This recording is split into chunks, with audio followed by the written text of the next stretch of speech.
vai tranquilamente a algum lugar sem saber que algo desagradável está prestes a acontecer. Procurei no Google ontem à noite. Era nisso que eu estava pensando quando a senhora Petosa chamou meu nome. E de repente era minha vez de falar. Meu nome é August. Comecei. E sim, eu meio que resmunguei. O quê? Perguntou alguém. Pode falar um pouco mais alto, querido? Pediu a senhora Petosa. Meu nome é Augusto. Repeti mais alto dessa vez, obrigando-me a olhar para cima. Eu tenho uma irmã chamada Via e uma cadela chamada Daisy. E é isso.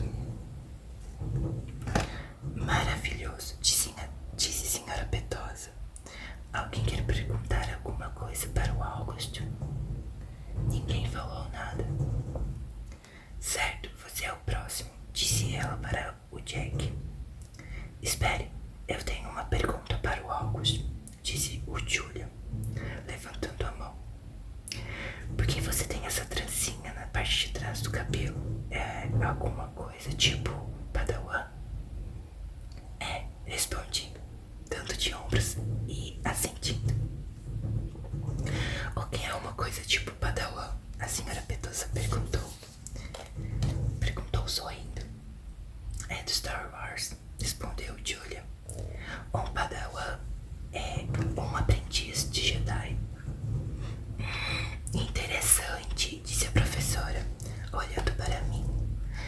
Então você gosta de Star Wars, Augusto? Gosto. Fiz que sim com a cabeça, sem olhar para cima, porque o que eu queria mesmo era escorregar para debaixo da mesa. Qual é o seu personagem favorito? Perguntou o Julian. Comecei a pensar que talvez ele não fosse tão ruim assim. O Jungle Fett e o Darth Sidious, disse ele. Você gosta dele? Ok, meninos, vocês podem conversar sobre Star Wars no recreio, falou a senhora Petosa em um tom alegre. Vamos continuar. Ainda não ouvimos nada sobre você, disse ao Jack. Agora é a vez de o Jack. Agora era a vez de o Jack falar. Mas admito que não ouvi nenhuma palavra do que ele disse. Talvez ninguém tenha entendido a coisa do Darth Sidious e talvez o Julian não estivesse dizendo nada demais. Mas em Star Wars Episódio 3, A Vingança do Sith, o rosto do Darth Sidious é queimado pelos raios dos Siths e fica completamente deformado. A pele dele fica toda enrugada e a cara inteira meio que derrete. Dei uma espiada na direção do Julian e ele estava olhando para mim. Ele sabia o que eu estava falando.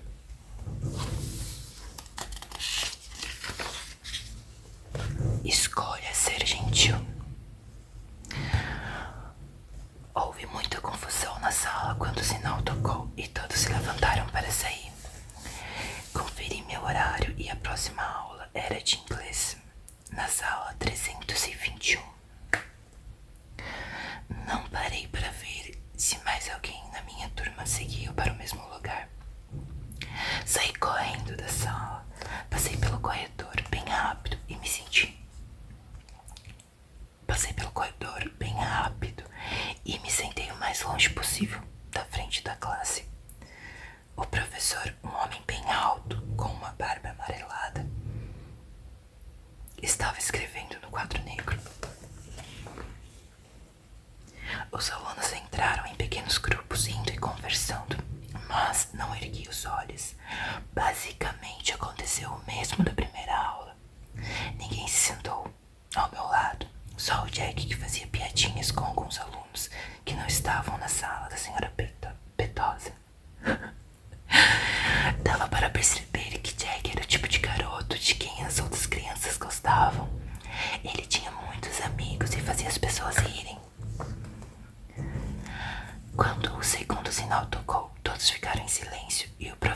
virou para a gente. Disse que seu nome era Sr. Brownie. E então começou a falar sobre o que estudaríamos naquele semestre.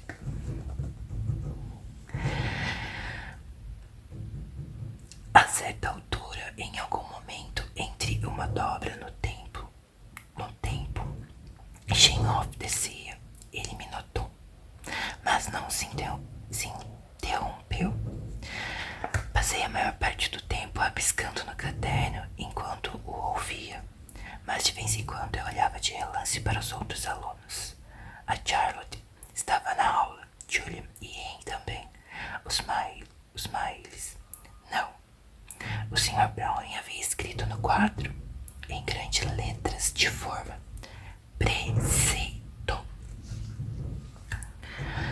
Certo, quero que todos anotem essa palavra no topo da primeira folha do caderno de inglês.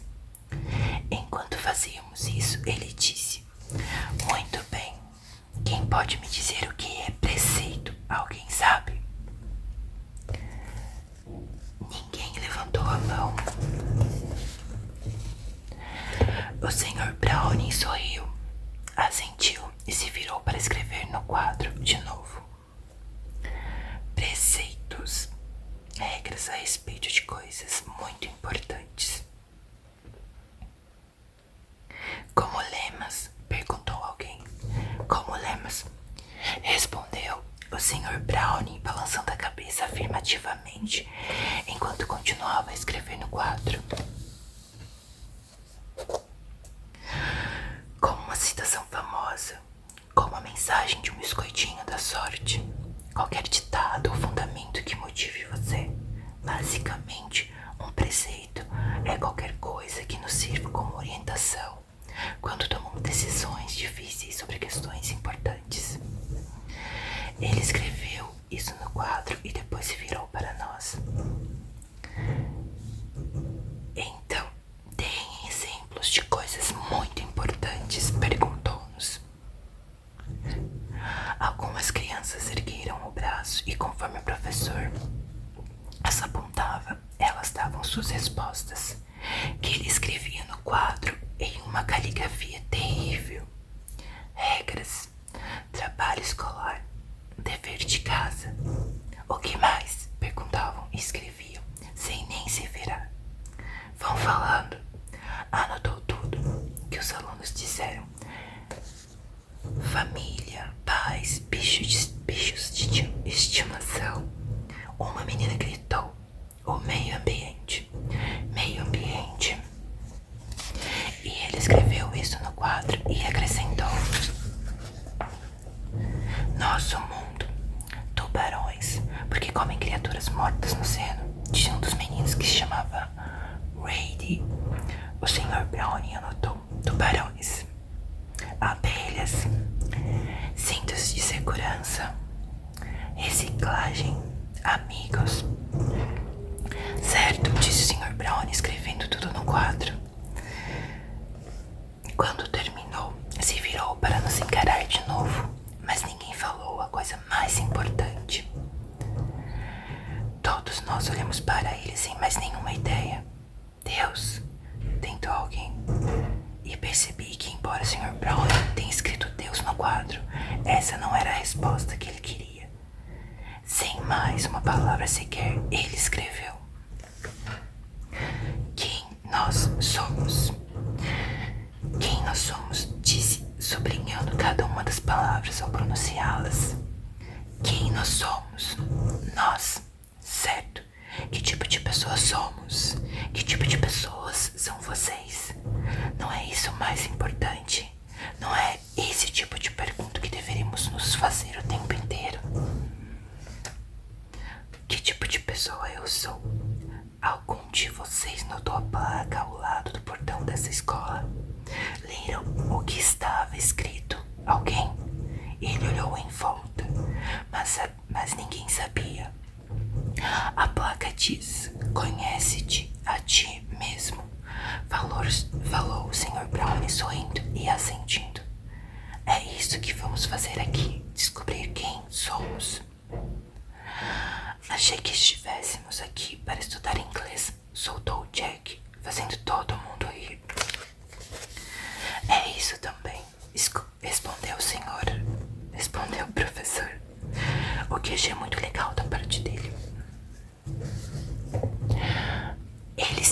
virou de costas e escreveu em enormes letras de forma que ocuparam toda a largura do quadro negro. Preceito de setembro do Sr. Brownie. Quando tiver que escolher entre estar certo e ser gentil, escolha ser gentil. Muito bem, retomou ele, virando-se novamente para nós. Quero que criem uma divisão no caderno e a chamem de Os Preceitos do Sr. Brownie. Enquanto fazíamos o que foi pedido, o professor continuou. Escrevam a data de hoje no topo da primeira página e de hoje em diante, no início de cada mês, vou escrever no quadro o novo preceito do Sr. Brownie e vocês irão copiá-lo no caderno. Em seguida, vão discutir o preceito e seu significado e no fim do mês escreverão uma redação sobre ele, sobre o que significou para vocês. Assim, no fim do ano, todos terão sua própria lista de preceitos. Peço a todos os meus alunos que durante o verão criem seu próprio preceito, escrevam-no em um cartão postal e me enviem de onde quer que estejam passando as férias. As pessoas fazem isso mesmo? Perguntou uma garota cujo nome eu não sabia. Ah, sim, respondeu ele. Fazem sim. Na verdade, já tive alunos que me mandaram novos preceitos, mesmo muitos anos depois de terem se formado. É muito legal. Ele fez uma pausa e coçou a barba. Mas, tudo bem, sei que o próximo verão parece muito distante, brincou, fazendo a gente rir. Então pode relaxar um pouco enquanto faço a chamada. E quando terminarmos, vou falar um pouco sobre todas as coisas divertidas que faremos este ano na aula de inglês. Ao dizer isso, ele apontou para Jack, o que também foi engraçado, por isso todos rimos de novo. Enquanto eu escrevi o preceito do Sr. Brownie de setembro, de repente me dei conta de que ia gostar da escola, do jeito que fosse.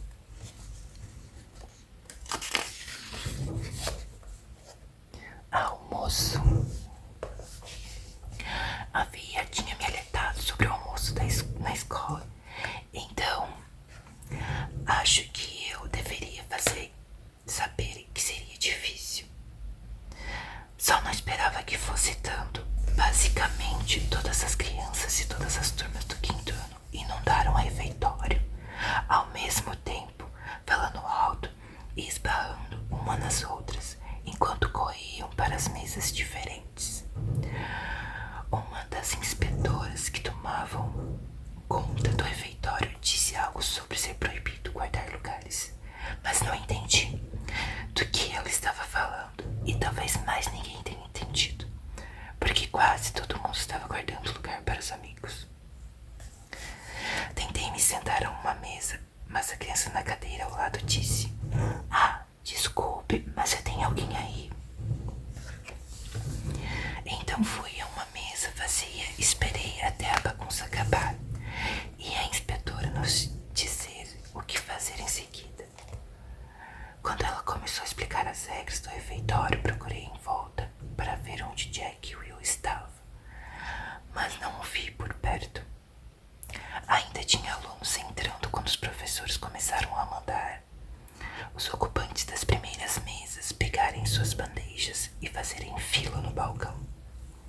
O Julian, o Henry, o Milos estava sentado para o fim do refeitório. Mamãe havia feito um sanduíche de queijo para o meu almoço, com os biscoitos Cream Cakes e uma caixa de suco. Por isso não precisei ir para a fila quando minha mesa foi chamada. Em vez disso, simplesmente me concentrei em abrir a mochila, pegar o saco com o lanche e bem devagar aí abrir a embalagem de papel alumínio do sanduíche. Mesmo sem erguer os olhos, eu sabia que estava sendo observado. Sabia que as pessoas estavam cutucando umas às outras, espiando pelo canto do olho. Pensei que já estivesse acostumado com esse tipo de coisa, mas talvez não. uma mesa cheia de garotas cochichando sobre mim. Sei disso porque elas tapavam a boca com a mão. Os olhos ficavam indo e voltando na minha direção. Odeio meu jeito de comer. Sei que parece muito estranho. Passei por uma cirurgia para corrigir o lábio leporino quando era bebê e depois por outra quando tinha 4 anos. Mas ainda tenho um buraco no céu da boca. E embora tenha passado por uma cirurgia para alinhar o maxilar há alguns anos, tenho que mastigar a comida na parte da frente da boca. Eu nunca tinha percebido como isso era estranho, até que certa vez, em uma festa de aniversário, um dos garotos disse para a mãe do aniversariante que não queria sentar do meu lado porque eu fazia muita sujeira, deixava escapar farelos de comida da minha boca. Sei que o menino não fez por mal, mas ele se meteu em uma grande enrascada depois, porque a mãe dele ligou para mim para pedir desculpas. Quando cheguei em casa, depois da festa, fui até o espelho do banheiro e comecei a comer um biscoito para ver como ficava quando estava mastigando. O garoto estava certo, eu como feito uma tartaruga. E se é que você já viu uma tartaruga comendo, como um monstro do pântano pré-histórico. A mesa do verão. Ei, este lugar está ocupado. Olhei para cima. Uma garota que eu nunca tinha visto estava de pé, em frente à minha mesa, com uma bandeja cheia de comida. O cabelo dela era castanho, comprido e ondulado. Ela usava uma camiseta marrom, com um sinal de passo roxo estampado. Não, respondi. Ela pôs a bandeja na mesa, deixou a mochila no chão e se sentou na minha frente. Então começou a comer o macarrão com queijo que estava no prato. Resmungou, depois de engolir a primeira garfada. Eu devia ter trazido um sanduíche como você. Falei concordando. Aliás, meu nome é Summer e o seu? August. Legal, disse ela. Summer. Outra garota se aproximou da mesa carregando uma bandeja. Por que você se sentou aqui? Volte para a nossa mesa. Estava muito cheia, respondeu Summer. Venha se sentar aqui, tem mais espaço. A outra garota pareceu um pouco confusa por um segundo. Notei que ela era uma daquelas meninas que havia flagrado, olhando para mim, cochichando e escondendo a boca com as mãos. Summer também estava sentada lá antes. Deixa pra lá, disse a garota, afastando-se. Summer olhou para mim, sorriu e deu de ombros. Depois comeu outra garfada do macarrão. Ei, nossos nomes meio que combinam, falou enquanto mastigava. Acho que ela percebeu que eu não havia entendido. Summer significa verão e August é agosto. Em agosto é verão aqui, explicou ela, sorrindo e com os olhos arregalados, como se estivesse esperando até eu entender a piada. É mesmo, falei depois de um segundo. Esta pode ser a mesa do verão, disse ela. Só quem tiver o nome relacionado ao verão vai poder se sentar aqui. Vamos ver, será que tem alguém chamado Johnny ou Jolie? Tem uma Maia, sugeri. Tecnicamente maio ainda é primavera, argumentou Summer. Mas se ela quiser se sentar aqui, podemos abrir uma exceção. Ela falou isso como se de fato já houvesse pensado em tudo. Tenho Jolia. Não falei nada. Tem um garoto chamado Reid na minha turma de inglês, comentei. Eu conheço Reid, mas por que o nome dele tem a ver com verão? Perguntou ela. Não sei bem, respondi, encolhendo os ombros. Só pensei, tipo, em uma rede balançando na beira da praia ou alguma coisa parecida. Tá tudo bem, ela assentiu e pegou um caderno. A senhora Petosa também poderia se sentar aqui. O nome dela meio que me faz pensar em pétala, que também me parece uma coisa de verão. Ela é minha professora de orientação, falei. E a minha de matemática, respondeu Summer, fazendo uma careta. Ela começou a anotar os nomes na penúltima página do caderno. Então, quem mais? Perguntou. No fim do almoço, havíamos elaborado uma lista com os nomes de alunos e professores que poderiam se sentar à nossa mesa se quisessem. A maioria dos nomes não era de fato de verão, mas tinha alguma semelhança. Consegui até incluir o Jack Will, alegando que ele provavelmente gostava de ir à praia. A Summer achou que tudo bem. Mas se alguém quisesse sentar conosco e não tiver um nome relacionado ao verão, disse ela muito séria. Vamos deixar se a pessoa for legal, certo? Certo, concordei. Mesmo que seja um nome de inferno. Fechado então, exclamou ela, fazendo sinal de positivo com o polegar. A Summer combinava com seu nome, tinha a pele bronzeada e seus olhos eram verdes como uma folha. De 1 a 10. Minha mãe sempre teve mania de me perguntar como alguma coisa foi em uma escala de 1 a 10. Começou depois da minha cirurgia no maxilar, quando eu não podia falar porque minha boca estava travada com arame. Os médicos retiraram um pedaço da minha bacia para pôr no meu queixo e deixá-lo com uma aparência mais normal. Por isso eu sentia dor em vários lugares. Mamãe apontava para um dos curativos e eu erguia os dedos para mostrar quanto estava doendo. 1 significava um pouquinho. 10 doía muito, muito, muito mesmo. Então, quando o médico fosse passar visita, ela lhe diria o que precisava ser ajustado ou coisas desse tipo. Às vezes, ela era muito boa em ler minha mente. Depois disso, passamos a fazer a escala de 1 a 10 para tudo que doesse. Tipo, se eu tivesse uma simples dor de garganta, ela perguntava de 1 a 10. 3, respondia eu, ou o que fosse. Quando a aula acabou, saí da escola para encontrar a mamãe, que estava me esperando no portão, como todos os outros pais e babás. A primeira coisa que ela me falou, depois de me abraçar, foi: então, como foi? De 1 a 10.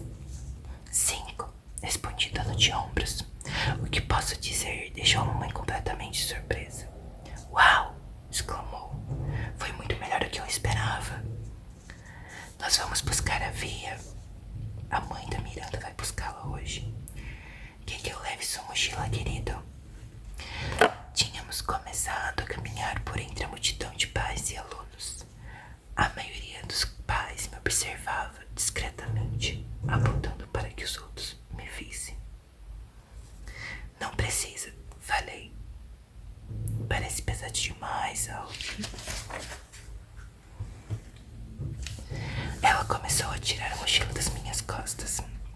Mãe, reclamei, afastando a mochila de seu alcance e caminhando pela multidão na frente dela.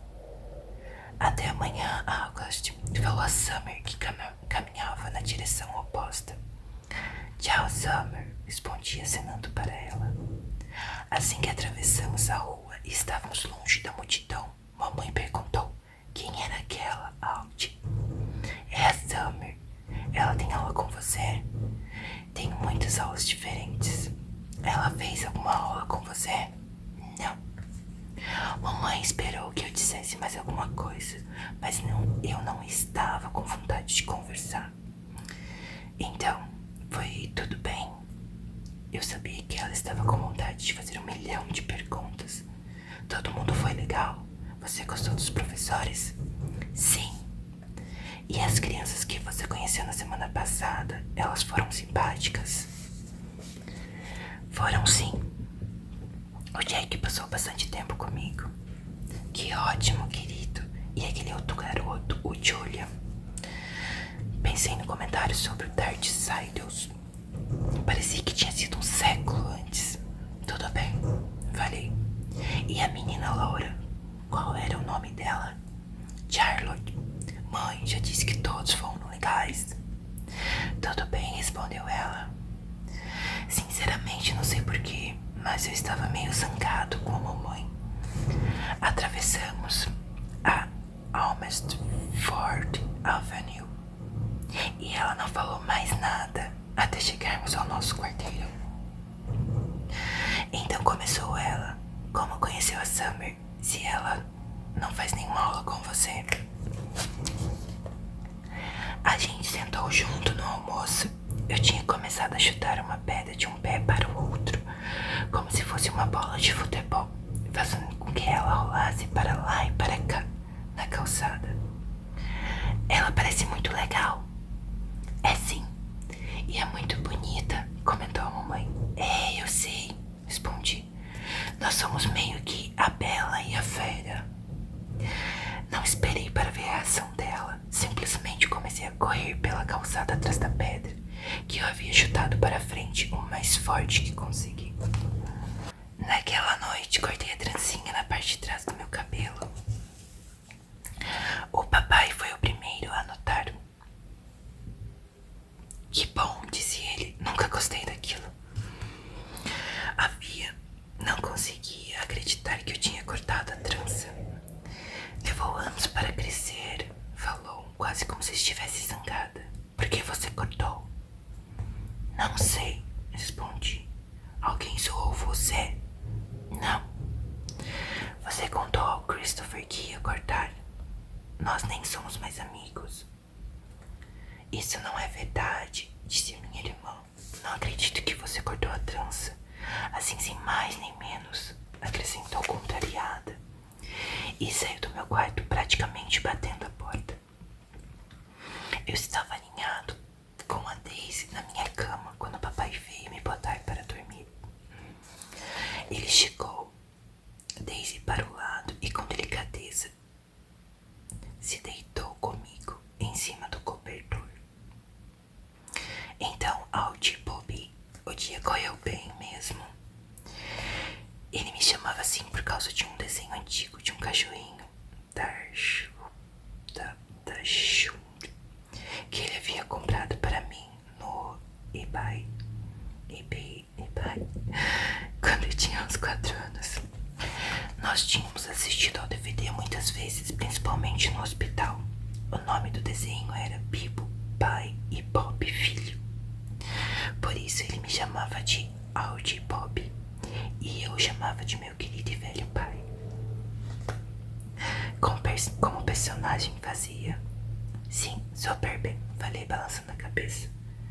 Você passou a noite toda tão quieto. Acho que estou cansado. Foi um dia cheio, hein? Fiz que sim. Mas correu tudo bem mesmo, insistiu ele. Assenti mais uma vez. Ele não disse nada. Por isso, depois de alguns segundos, falei. Na verdade, tudo correu muito bem mesmo. Que ótimo ouvir isso, Aldi, disse ele baixinho, dando um beijo na minha testa. Então parece que foi uma boa ideia essa da mamãe, não foi? De você ir para a escola. Foi. Mas eu posso parar de ir se quiser, não é? Foi isso que combinamos, respondeu ele. Mas acho que vai depender do seu motivo para desistir. Você terá que nos contar, terá que conversar conosco e nos dizer como se sente e se alguma coisa ruim está acontecendo. Tudo bem? Promete que vai contar? Prometo. Então posso lhe fazer uma pergunta. Você está zangado com a mamãe? Você foi um pouco mal criado com ela a noite toda. Sabe, Aldi, sou tão culpado de mandar você para a escola quanto ela. Não, ela é a mais culpada. Foi ideia dela. Mamãe bateu na porta bem nessa hora e colocou a cabeça para dentro do meu quarto. Só queria dar boa noite. falou. Por um instante, ela pareceu tímida. Oi, mamãezinha, falou meu pai, pegando minha mão e acenando para ela. Ouvi dizer que você cortou sua trança, comentou a mamãe sentada na beira da cama ao lado da Daisy. Não foi nada demais, respondi depressa. Não falei que era, retrucou ela.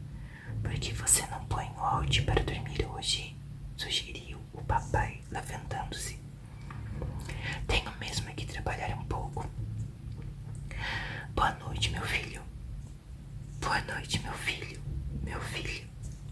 Isso também era parte da rotina inspirada pelo desenho animado, embora não estivesse no clima para responder boa noite, meu querido e velho pai.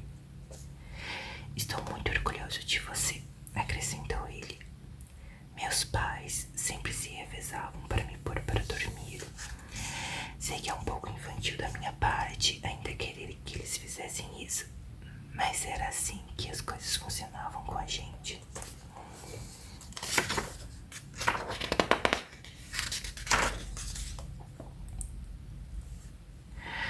Você vai dar uma olhada na via? Perguntou a mamãe ao papai enquanto se deitava ao meu lado. Ele parou junto à porta e se virou. Algum problema com a via? Nenhum, respondeu a mamãe dando de ombros. Pelo menos não que ela tenha me contado, mas primeiro dia do ensino médio e tudo mais. Murmurou o papai, então voltou para mim e piscou. Sempre há um problema com vocês, crianças, não é? Nada de tédio, disse a mamãe. Nada de tédio, repetiu o papai. Boa noite, pessoal. Assim que ele fechou a porta, a mamãe pegou o livro que vinha lendo para mim nas últimas semanas. Fiquei aliviado, estava com muito medo de que ela quisesse conversar, porque eu não estava afim, mas ela também não parecia querer papo. Simplesmente passou as páginas até chegar ao ponto em que havíamos parado. Estávamos perto da metade de O Hobbit. Parem, parem, gritou Thorin. Começou a mamãe, lendo em voz alta. Mas era tarde demais. Os anões entusiasmados tinham desperdiçado as últimas flechas e agora os arcos que Beornor lhe tinham dado eram inúteis. Naquela noite o grupo esteve tristonho e a tristeza tornou-se ainda mais forte em seus corações nos dias seguintes. Tinham atravessado o Rio Encantado, mas além dele a trilha parecia continuar como antes e na floresta não se via nenhuma mudança. Não sei bem porquê, mas de repente comecei a chorar. Mamãe abaixou o livro e me abraçou. Não parecia surpresa por eu estar chorando. Tudo bem, disse ela baixinho no meu ouvido. Vai ficar